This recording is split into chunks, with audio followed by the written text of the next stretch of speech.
with this unique world that we are creating, we wanted it to be a mysterious experience, that we don't explain everything right away, then the player needs to participate. They need to explore and find the secret. We really wanted to take the great characters and story and world that Remedy creates and then open it up a bit more and let you kind of approach it from different angles. This game has much more of an adventure, open-ended nature to it. At the same time, we introduce layers to it that adds the mystery, the strangeness. There was a lot of new thinking that we had to do to be able to realize this experience.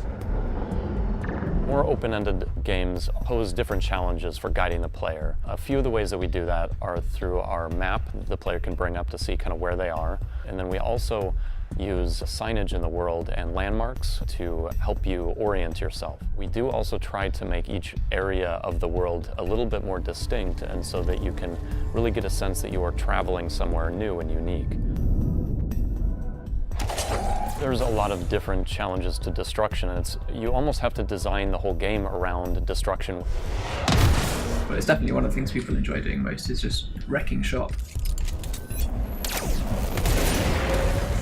When you want to place a narrative item in the world that's a really important narrative item, and you place it on a desk, and you can blow up that desk to splinters, what is going to happen to that narrative item? We actually decided to place non-destructible surfaces for the most important narrative items, and that way we can ensure that those don't get lost for players. One of the core philosophies for the game is an emphasis on player choice, and we really want to make sure that the player isn't forced down one particular avenue. There's a certain element of discovery to find different service weapon forms and different abilities in the game. That challenged our technology in a good way. It made us rethink AI, it made us rethink the different tools that we use to build environments, how to structure them. The encounter director system makes sure that the player gets the optimal experience throughout the game, depending on where they are, depending on what missions they have completed, also depending on what encounters they have had up until that point in the game. And that's one of the things that's really exciting for us, is that, creating scenarios where the player can be surprised, where they don't actually know which enemies are going to come next. That's just really awesome for us.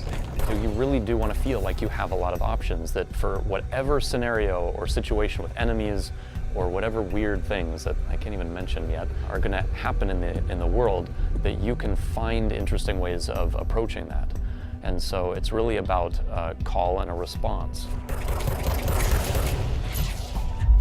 Exploration, again, is such a huge part of the core of Control and the core experience. So we have many different ways that we motivate players and reward players for that exploration. You have your basic reward types, which are your upgrades for your gear, but you also have other things like new side quests that some of them can be a bit tricky to find. And one of the bigger things that you can find through exploration is some of our larger bosses that we have.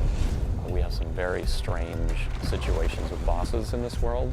I think it just kind of creates this really nice marriage between the great story and characters and weirdness of world, and then also just the freedom of gameplay and customization and everything that gives the players empowerment.